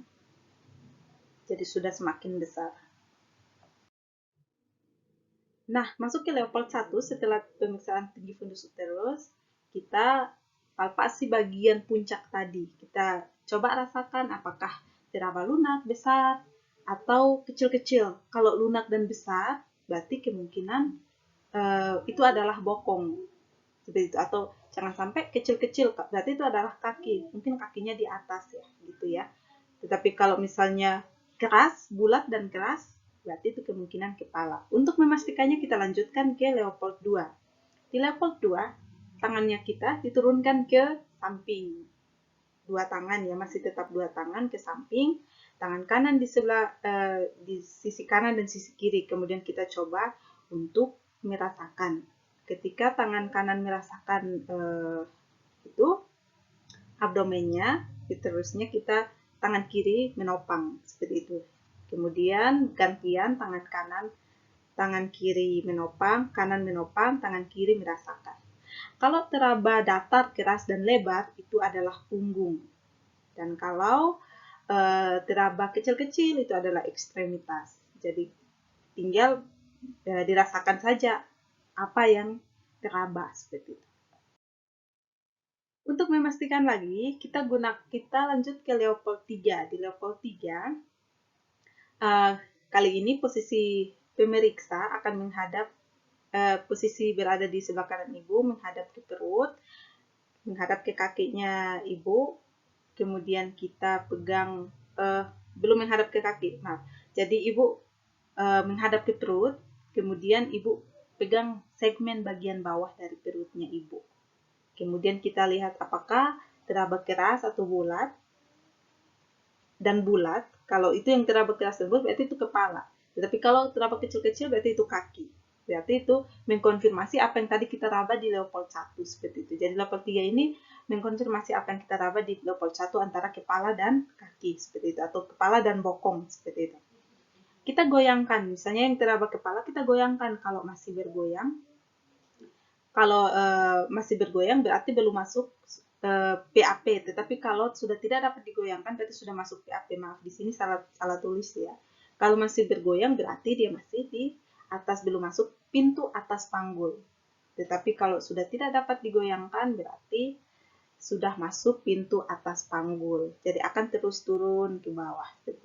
Lanjut ke Leopold 4, maka kita akan susuri tulang krista iliaka secara bilateral. Kita susuri seperti ini, kemudian kita lihat apakah tangan kita bertemu atau semakin melebar. Kalau bertemu berarti kan kepalanya masih di atas kan, masih di atas. Berarti apa namanya? Berarti konvergen, berarti belum engagement ya. Tetapi kalau tangan kita divergen, artinya masih sudah terbuka seperti ini, berarti kepalanya kan sudah di dalam, sudah engage seperti itu. Sudah di pintu atas panggul dan sudah semakin turun ke bawah. Itu untuk pemeriksaan Leopold dari 1 sampai 4. Nah, seperti ini kira-kira gambarnya. Yang pertama, tentukan bagian atas dulu, puncaknya itu apa. Yang kedua, sisi kiri dan kanan ditentukan. Lalu yang ketiga, bagian bawah untuk mengkonfirmasi Leopold 1 tadi. Dan bagian yang keempat, seberapa dalam bayi sudah masuk ke pintu atas panggul. Gitu. Selanjutnya, setelah melakukan pemeriksaan Leopold, akan dilakukan pemeriksaan DJJ. Nah, DJJ ini dilakukan untuk memprediksi keadaan janin berhubungan dengan oksigenasi. Kalau oksigenasinya janin jelek, janin pasti akan memiliki detak jantung yang semakin cepat atau malah sangat lambat. Karena itu, pemantauan DJJ ini sangat penting semasa kehamilan. Untuk bayi yang aterm atau siap untuk dilahirkan, DJJ normalnya adalah 140 kali per menit. Rentangnya sendiri yang normal dari 120 sampai 160 kali dan mulai terdengar pada minggu ke-10 sampai 12 minggu kehamilan. Ada dua cara untuk memeriksa DJJ menggunakan Doppler digital, langsung bisa didengarkan ya tanpa didekatkan ke telinga, atau bisa juga menggunakan Linek. Nah, kalau Linek itu kan cara yang lebih konvensional, menggunakan alat kemudian mendengarkan lewat telinga. Ketika di video praktikum yang saya praktekkan, yang saya berikan kepada teman-teman nantinya akan menggunakan Linex seperti itu. Karena kalau menggunakan Doppler kan tinggal olesi bagian abdomen ibu menggunakan jeli, lalu tinggal dikeraskan saja volume dari alat Dopplernya sendiri, maka bisa akan langsung terdengar. Jadi tidak terlalu sulit menggunakan Doppler. Oke. Lalu pemeriksaan yang harus dilakukan juga adalah pemeriksaan dalam atau vaginal torture. Caranya adalah memasukkan jari telunjuk dan jari tengah ke dalam introitus vagina, ke dalam kanal vagina ya. Jadi jari tengah dulu, kalau sudah masuk, kemudian jari telunjuk mengikuti, kemudian kita coba merasakan bukaannya sudah berapa. Semakin besar sampai maksimal itu 10 cm. 10 cm itu maksimal pembukaan maksimal bukaan dari ibu hamil ketika akan melahirkan. Kalau satu jari berarti 1 cm, dua jari 2 cm, kemudian semakin besar sampai 10 cm bayi siap untuk dilahirkan. Biasanya kepala sudah nampak di perineum. Langkah pemeriksaannya juga sama, seperti ketika teman-teman akan melakukan pemasangan kateter, posisinya seperti itu, kemudian pisahkan labia mayora dan labia minora, lalu lakukan vulva hygiene, minta ibu menarik napas dalam. Kenapa? Kan jari kita akan dimasukkan ke dalam, tentunya jari yang sudah pakai handscoon ya. Lalu menyampaikan hasil. VT ini tidak boleh dilakukan berulang-ulang karena tentunya nyeri, ada rasa nyeri yang akan dirasakan oleh ibu dan ketidaknyamanan ya, dan juga berpotensi untuk terjadi infeksi, risiko infeksi. Ya, kita sampai ke diagnosis keperawatan pada ibu hamil. Ini teman-teman saya rasa sudah bisa memikirkan masalah apa saja yang muncul. Saya memberikan beberapa contoh saja dan teman-teman bisa mencari lagi referensi-referensi mengenai ini. Yang terjadi di trimester 1 bisa saja ketidakseimbangan nutrisi, ketidakefektifan pola seksualitas, dan ketidakefektifan proses kehamilan melahirkan. Kalau ini berhubungan dengan kehamilannya ya, misalnya kunjungan ke pelayanan kesehatan tidak konsisten, kurang sistem pendukung, dan sebagainya. Yang terjadi di trimester 2 biasanya ada hambatan rasa nyaman, gangguan gambaran diri, diskontinuitas proses keluarga, dan ketidakefektifan pola seksualitas. Sedangkan di trimester 3 biasanya ada hambatan rasa nyaman, ketidakefektifan pola nafas, dan gangguan pola tidur, dan intoleransi aktivitas. Ini saya masih pakai kodenya Nanda ya, kodenya Nanda, tetapi nanti di tugasnya teman-teman harus sudah menggunakan kodenya SDKI. Kurang lebih sama ya, kalau kita sebut dengan masalah keperawatan, sama saja yang saya ambil ini ada di SDKI juga, hanya kodenya masih kode Nanda. Mungkin ada sedikit perbedaan istilah saja, misalnya gangguan diganti dengan hambatan, hambatan diganti dengan gangguan, dan sebagainya. Masuk ke implementasi keperawatan di trimester 1, ini teman-teman bisa baca sendiri ya, tergantung dari hasil pengkajian yang kita dapatkan. Tetapi secara fisiologis, kehamilan itu diharapkan dapat terdiagnosis di trimester 1 dan taksiran patusnya sudah ditentukan. Lalu ibu untuk konselingnya, ibu diinformasikan mengenai adaptasi tubuh akibat perkembangan janin dan faktor risiko yang dapat diidentifikasi. Karena di pemeriksaan di trimester 1 ini pasti sudah teridentifikasi apa saja yang menjadi faktor risiko. Secara psikologis, kita mengharapkan ibu aktif merawat diri, ibu mempersiapkan rencana persalinan, dan terbina rasa saling percaya. Karena ini akan berlangsung terus-menerus sampai ibu melahirkan.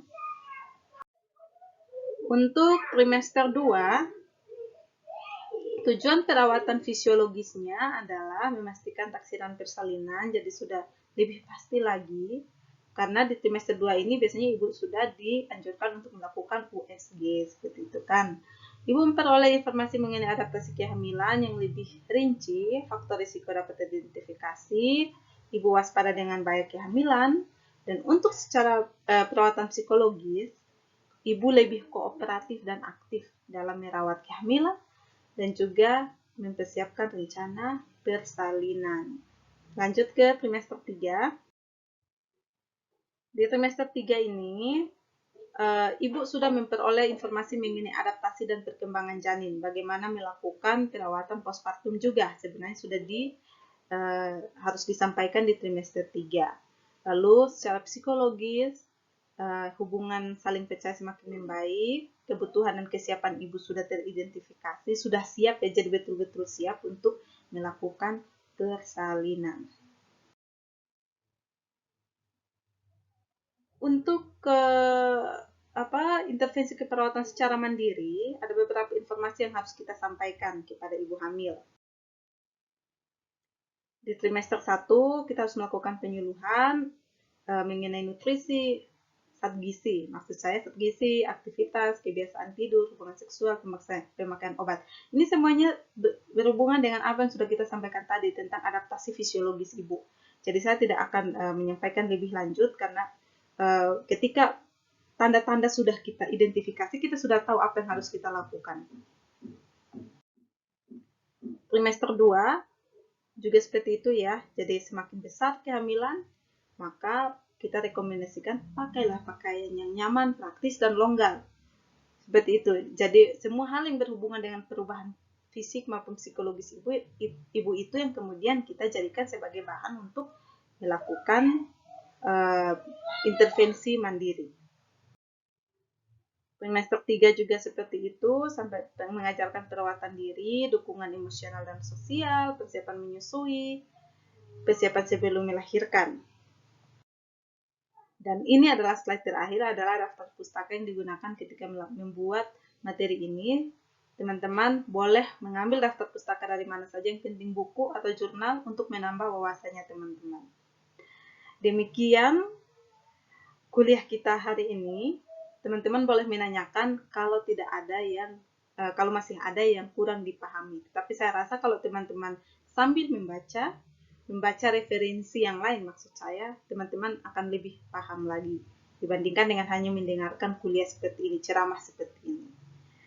Baik teman-teman, semangat semuanya, sampai jumpa di kelas.